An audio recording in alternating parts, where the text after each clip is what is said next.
let's see about the isoplate method. Here in the isoplate method, the very important thing which we have to understand that the data it is in continuous manner, which is very important. The next point is we have to consider the highest and the lowest value, and according to that we have to give the classes. Then fourth one is for making the isoplate map we use the iso lines. And next is in which area we use or for what variables we use this method. So to showing the distribution of temperature, rainfall, pressure,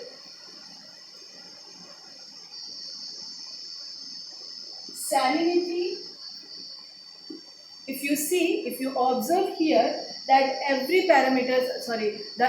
variables it is in continuous manner. You can't say that the salinity is somewhere it is present and somewhere it is not. If we are talking about the ocean, it is everywhere. In ocean, the salinity is everywhere. Only the difference is somewhere it is more, somewhere it is less. So it is in continuous manner, or we can say about the altitude. So these are some variables where we can use the isoplate method. Okay, and this isoplate method, if you see, if I'm trying to draw here one map. Here I'm trying to show some parameters. See here, I try to make this map. These are some readings, 10, 10, 15, 15, and it is the 35, 35. Here, these are the isolines and these are the intervals, and I am trying to show the distribution of certain variable with the help of isolines, and that's why this type of map is known as the isoplate map. Okay student, so I hope you understand this topic. Tomorrow we will again meet with the new topic. Till then, bye bye. Hello student, we have seen the lecture on isoplate map. Now here we are going to see the pictorial information about the isoplate map and trying to understand what is the isoplate map is actually. So here you can see some pictures. Here some one map you are going to see, and in this map we try to show the distribution of variable with the help of lines. Okay, here two maps are there. One is the counter map and another is the isoplate map. Counter maps, we are not focusing on the counter map. Here we are focusing on the isoplate map, where we try to show our variables distribution with the help of lines. Okay, so here the question is where we can use such kind of map. So answer is when the distribution of variable is in continuous manner. I think I have already explained what is the meaning of continuous manner. So the distribution of variable, it is in continuous manner. For example, altitude, temperature, rainfall. By this example, your idea might be clear that what is the meaning of continuous distribution of variable. Okay, so wherever the distribution of variable is continuous, there we use the isoplate map. Okay, so now here we are going to see the distribution of annual rainfall of Amravati district. Okay, here you can see that we try to show the distribution of altitude or the rainfall of two places with the help of some lines. Okay, so such kind of map is known as the isoplate map. Here, for making the isoplate map, we need some kind of data, and that data is statical data.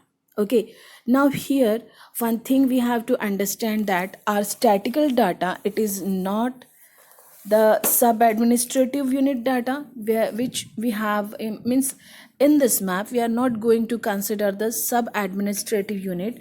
Rather than that, we are using the point-related data. Point-related data means the data of some particular place. We are not considering the average data, but the data of some particular place. Okay. So this is what the difference in this data collecting. Here we have seen that for dot map we collect the data by counting. By choropleth map we collect the data by some process like a measuring, serving and etc. And for isophleth map we collect the data which is point to point related. Okay, so now here if you observe this map, you will see that lines are drawn for the decided intervals. Now, what is this? See, here in the scale section, I have given some intervals. Okay, here the scale of 800 mm, 900 mm, and so on. So here, if you see that these intervals, we join means we join the location or which having the same value. If you see that here 1300 mm and 1200 mm and 100 and 1100 mm are like this, values are there. And if you observe that 13 mm point is joined with the 13 mm, 1200 mm is joined with the 12 mm. Here in this line you can see that how we have joined this 900 mm to 900 mm. Here we try to show the location with the help of these red dots. This red dot showing you that these places also having the same value of the 900, and that's why we join the previous 900 value to the next 900 value. Okay. So here I just try to show you the way how we join the values. Okay, now you have seen these. If you observe these lines, you will find out that some lines are close here, some lines are close, and here some lines are quite, they're having some difference. Okay, so what does it mean? Actually, if the lines are close to each other, then the change in the variable is stiff. Okay, stiff means very minute difference they're having. Okay, and if the lines are here, you can observe if the lines are far, then the difference of them is gentle. Okay, so now let's see here. You can see these are the lines which are closer to each other, so the difference between them is steep. And if you see here, these lines are having the difference between them, it's not that closer, so the difference between these is gentle. Okay, so by the closeness and the apartness of the line, we can understood the difference between the variable is gentle or the stiff. Okay, so now actually what we get with the help of this map.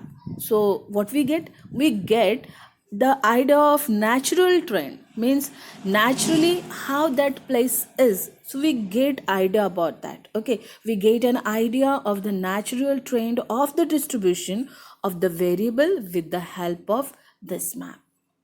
Okay, student, so now if we consider this map again, if you observe here, if you go to the northern side, you will see that the northern side having the high amount of rainfall. As you go to the downside, that is the south side, there is the rainfall is decreasing.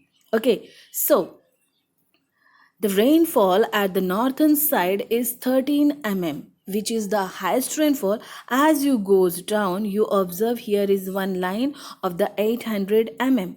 Okay, so the southern part where is the line having 800 mm, which having the less rainfall. Okay, So we concluded that the highest rainfall is 13 mm and the lowest rainfall is 800 mm.